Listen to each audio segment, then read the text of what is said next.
Okay. Okay. All right. You're fine. Okay. Yeah. Okay. Yeah. Beautiful. So, Imana, Igana.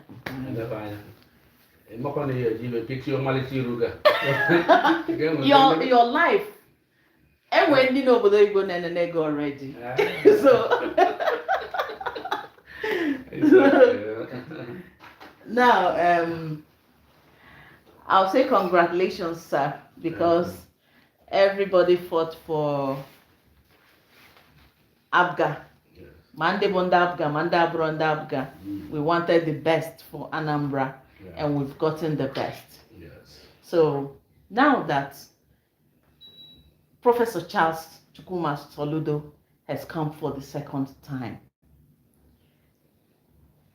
what would you, as the traditional ruler, the traditional stool of Umueri, whose son also contested this election, say about this victory? Okay. Well, thank you, Princess Ajida. My name is His Royal Majesty Igwe Sir Dr. Bennett Izuchukwu Emeka, Okebo the second of Umueri.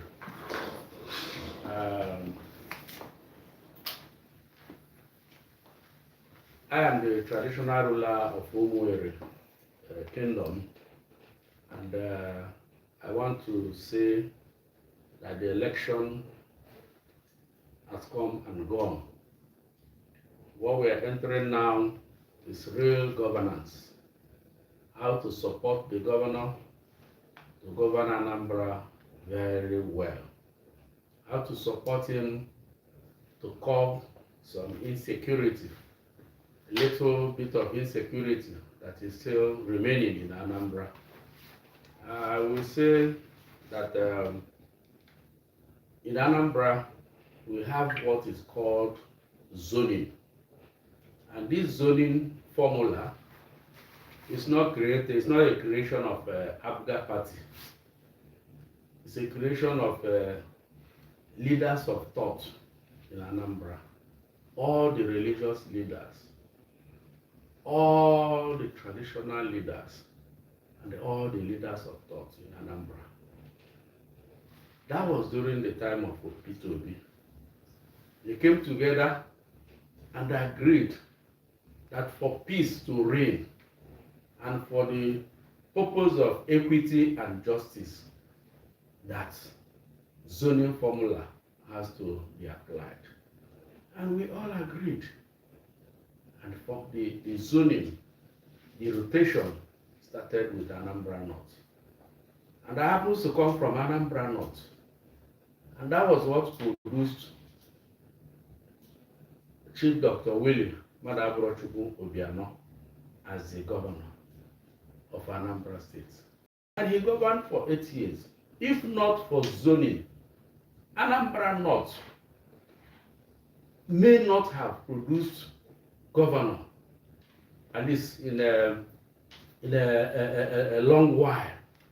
But because of the zoning, Willie Madabrochukwu Obiano, who is from Aguleri, now became the governor of Anambra State for 8 years.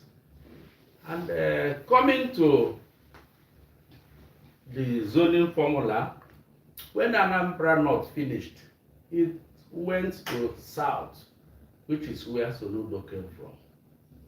When Soludo finished 8 years, it will come back to central. From central, back to north again. So, for somebody from north to come out and said he wants to govern Anambra, just 8 years after somebody from Aguleri has just finished, is unthinkable. It's unthinkable. And he was advised, that is the governorship candidate of YPP, was advised not to come out, to wait until when it is yet our turn again. He said he must contest And of course, we have freedom of worship, freedom of association, and freedom in everything. So he was left alone to do. And at the end of the day, he couldn't even win the community, Umueri as a community, the 3 wards in Umueri. He couldn't even win Anambra East, which is his local government. Not to talk about winning the Anambra governorship election. So whoever tells you that the zoning is not working is being mischievous. Zoning is working in Anambra. It has come to stay. And it's fortunately enough, the northern zone became the first beneficiary of zoning formula. So for somebody from the same zone who benefited, ordinarily, somebody from north wouldn't have become the governor, because I can tell you, without mincing word, that we don't have the capacity in terms of finances to contest for governorship. But because of zoning, we were able to sat on that seat and done our 8 years. It will come again. So turn by turn, it's working in Anambra. Oh, okay. Thank you so much for that explanation. I want to know, do you think there is something the governor should do so as to perform better than he did in the past 4 years? Yes, governor has done tremendously very well in the last 4 years, and he should do more this time that he has been given the mandate to do the next 4 years. First of all, I will want him to spread his developmental projects in all the 3 senatorial zones in Anambra. I will also want him to look into the Anambra airport, which is sited in Umueri, which has been neglected. It is not really functioning the way it should function. There are so many things in that airport which are not going on very well. Like an airport supposed to have federal parastatals like the Air Force, the fire service. They're supposed to have the immigration services, the customs. They're supposed to have warehouses. It's a cargo airport. You should make that airport. You should look at that airport. Instead of thinking of building another airport in the southern zone, let this one start functioning. Maybe another governor will think about that. I know in America, we have so many airports in even one state, but Nigeria has not developed like that. This Anambra airport has not started functioning very well. Not to think about building another one in the south. It will look as if it's being selfish. But I want him to look into that airport. And first of all, he has promised to construct a road that will lead from Umueri, which is the host community, to the airport. He will build a road that will lead from Umueri to the airport. That's the first and foremost thing he should do, so that he will give the host community a sense of belonging, instead of going round and round, passing through another local government to access the airport that is in their community. That one is first. Then secondly, he should do everything possible to raise the status of that airport to cargo and the international airport that it is. Because I was told that from that airport you can access, that it will take you only 8 hours to Miami, the United States of America. So you have to first of all develop it. Then let the airlines, like the APs, when the airport was opened, the APs was a daily flight, was coming daily. Then now it's coming 3 times in a week. So let him try and attract other airliners that will be landing on that airport, especially when we have morning flights and evening flights. If we do, what it means is that somebody can now take off in the morning to Abuja, do his business in Abuja, come back with the evening flight. It makes business very easy, it makes life very easy. So I'm expecting the governor to do all these things in this second tenure. Then second one is to look into the dualization of territory road, because it is very, very, very bad.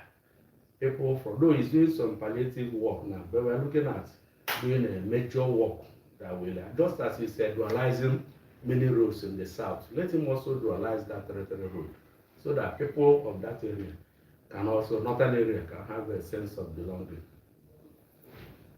All right, sir. Igwe, thank you very much for the insight you have given us concerning Anambra State. I have 3 questions. The first one, we came in and we saw stakeholders throwing more support to the newly re-elected governor. I want to know what is the brain behind it. What do you people stand to achieve by assembling stakeholders in such form to throw more support to the governor? That is one. If you finish that one, I will ask another. No problem. Well, the stakeholders you saw celebrating the victory of the governor, and then also planning on how to help the governor. They are called the Anambra Patriots. Anambra Patriots is a kind of a group that campaigned vigorously, seriously, in making sure that the governor win election. So now that the election has come and gone, the winner emerged, who is Professor Soludo. The next thing is for the governors. So what they are doing is planning to help the governor to develop Anambra. Just as I have said now concerning the North. One of the things they agreed this morning is that all the coordinators after now should go back to their various zones. And if there's any contract that is going on there, it should be their duty to monitor that contract, to ensure that the contract is delivered according to specification.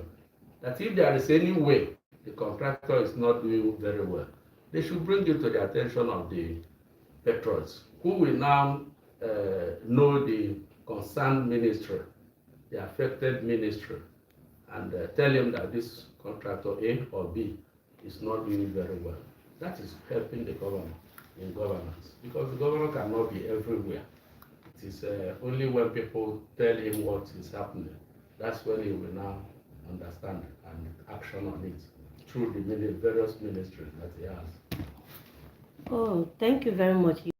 Then the second question, looking at IPOB and the seats at home, as a traditional leader, because whether we like it or not, it has really affected the Anambra people when it comes to business.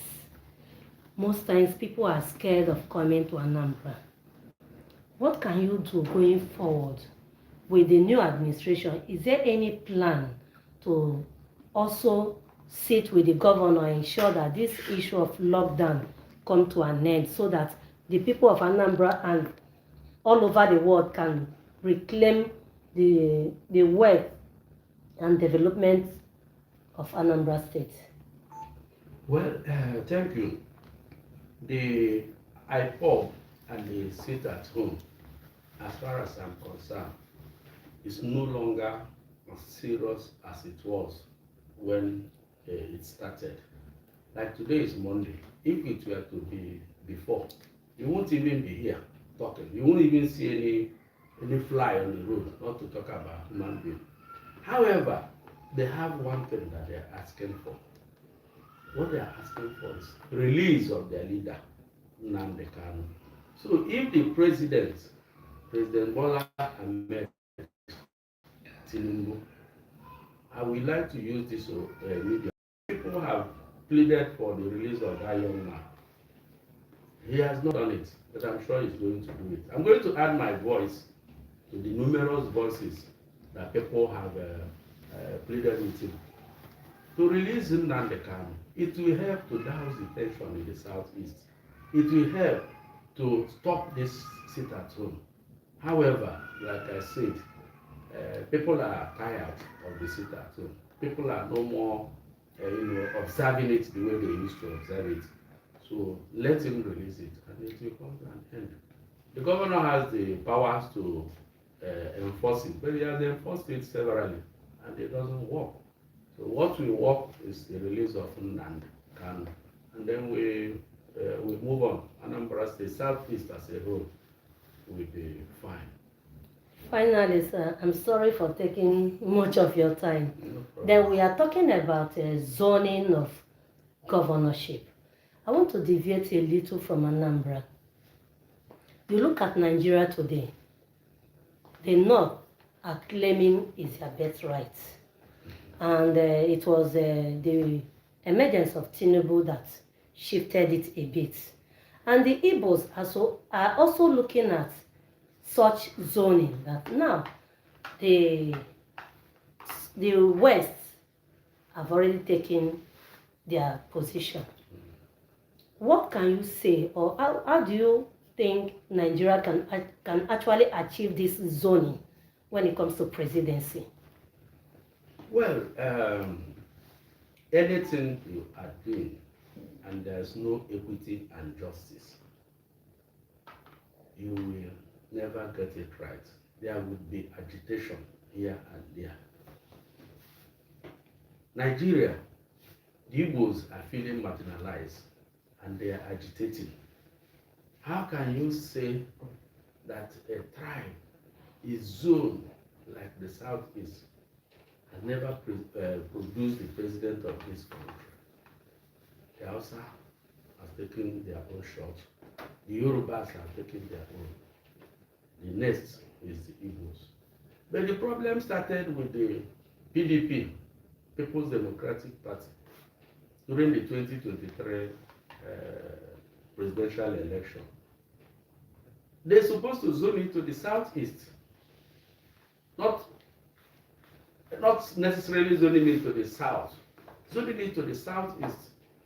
And then when they zone it to the Southeast, then the Igbos will take it.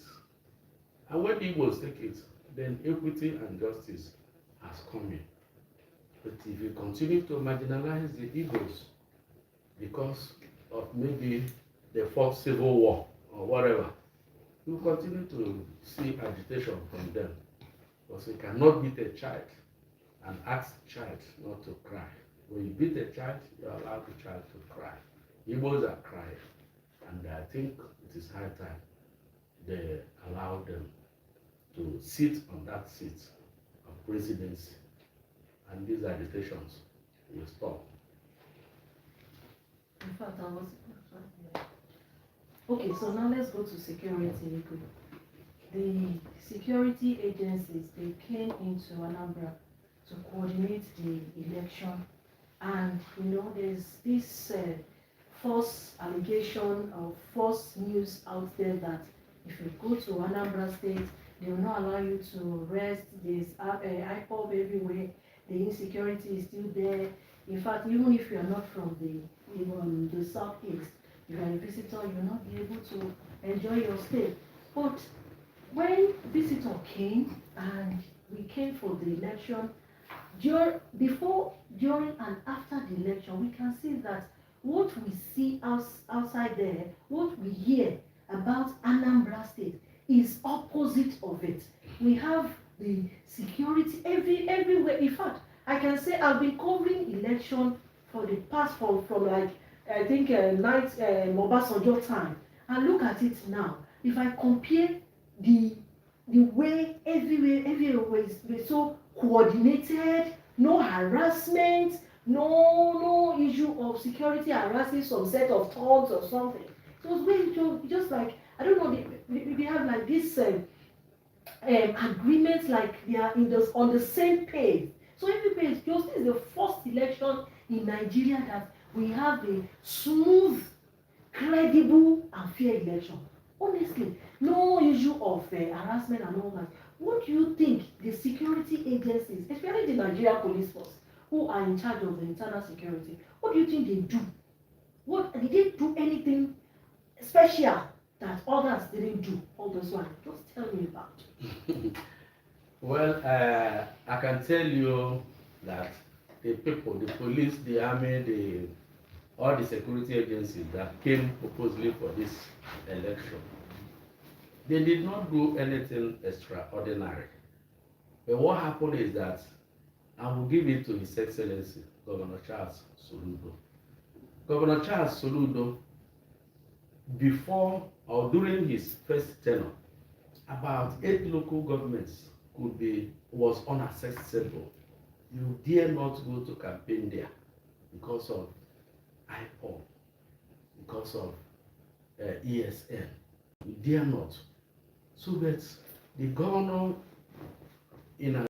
while in assumption of office, in about a year ago, or going to 2 years now, created Agune Chamber and Udogachi. That's a creation, is a civilian police, which is like a state police. They have helped a lot, tremendously, to curb insecurity in Anambra State. So, because of the good work they did, in, curbing this insecurity in Anambra, that's why these people that came for election met a level playing ground, met those local governments that were unaccessible. About 8 local governments were unaccessible during the, I think, 2021 election. But now, during this time around, no local government was not assessed. Every local government that was voting, people came out in their large number. So the last one, I think it was about 8 or 9% voters that came out due to fear of insecurity. But this time around, it has improved. Many people came out to vote. So it is because of the creation of state police, what look like state police, which is Udogachi and Agune Chamber security men. They have their excesses, and no doubt about that. But for the main fact that they were able to grab these people. And that leads me to asking the federal government to allow states to have their own police. If they have their own police, security will be a lot better than it is now, because it is the owner of the house that knows where these criminals are, and it's the owner of the house that can be able to detect them and fight them to stand still. So creation of state police is very, very apt for federal government to allow states to create it. So while I commend INEC and I commend the security that came for this election, they really tried, because you can see that there was no single, apart from once a local government, they said they came and shot one local council or something. Apart from that, there was no single incidence of violence, box snatching or whatever, no problem at all. So this is the most peaceful election, and this is the election that people came out in their large numbers to exercise their civic rights. So, what about the work of the Commissioner of Police? Oh, the Commissioner of Police is doing a wonderful work. He is collaborating with those who do Udogachi and the Agune Chamber. Both of them are working hand in hand, and Anambra is safer now than before. Many commissioners have come and gone, but this one, Anambra people have confidence in him. This Rutigi or something.